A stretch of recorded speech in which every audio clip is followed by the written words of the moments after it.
President Biden has instructed his agencies to ignore federal statutes that mandate the detention of illegal immigrants. The effect is to illegally allow their en masse parole into the United States. By wasting taxpayer dollars to tear open Texas's border security infrastructure, President Biden has enticed illegal immigrants from the 28 legal points of entry along the state's southern border, bridges where nobody drowns, and into the dangerous water of the Rio Grande. White House Press Secretary Karine Jean-Pierre told reporters during a briefing on January 23rd, the Biden administration was certainly glad the Supreme Court had permitted the federal government to remove the razor wire, which she called ineffective. Approximately 6 million illegal immigrants have entered the United States during Biden's 3 years in office. So what we're seeing right now, New York is freaking out. Eric Adams says the immigration crisis will destroy the city. Mayor Brandon Johnson has been accused, reportedly, there's a reporter who has asserted, I'm very careful with my language here, he has suffered panic attacks and had to be hospitalized because the immigration crisis, or as the immigration crisis is expanding rapidly in the city. And there are many communities in Chicago, many black communities that are in uproar over the resources being given out to these migrants. So when you have major Democrat strongholds outraged over the immigration crisis, Joe Biden publicly admitting the border is not secure while actively trying to make it less secure, I don't know what you call this, a rogue executive branch engaged in criminal activities, accused by Texas, the second largest state in the union, of violating the law. Now, we have videos. Let me see if I can pull up one of these videos here. There's the letter. Here we go. Take a look at this from Chuck Calesto. The Texas National Guard filmed marching where I believe this is near Eagle Pass. It just says Texas National Guard.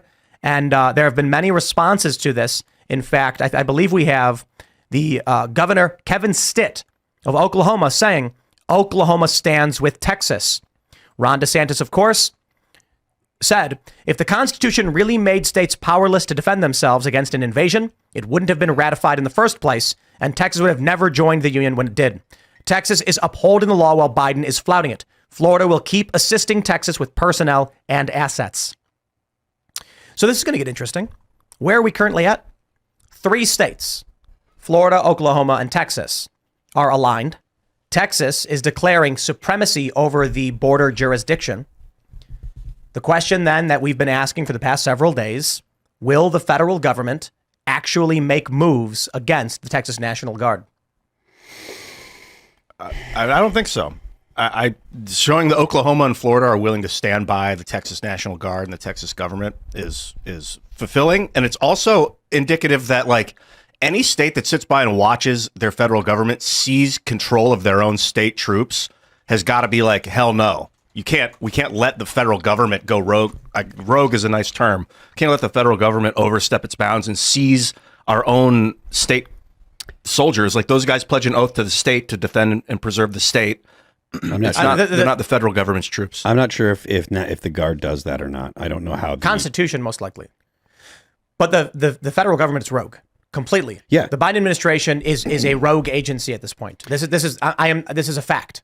When the Biden administration is breaking the law to the extent that Democrats are upset about it, despite the fact they'll defend him for re-election because these people are insane.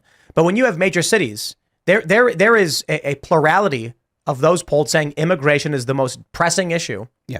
And people in these cities that are Democrat left-leaning are freaking out. This is the unifying force. I mean, perhaps we're getting Joe Biden's pulling off an Ozymandias, for those who get the reference. He is deciding to become the supervillain that will unify blue and red states against him.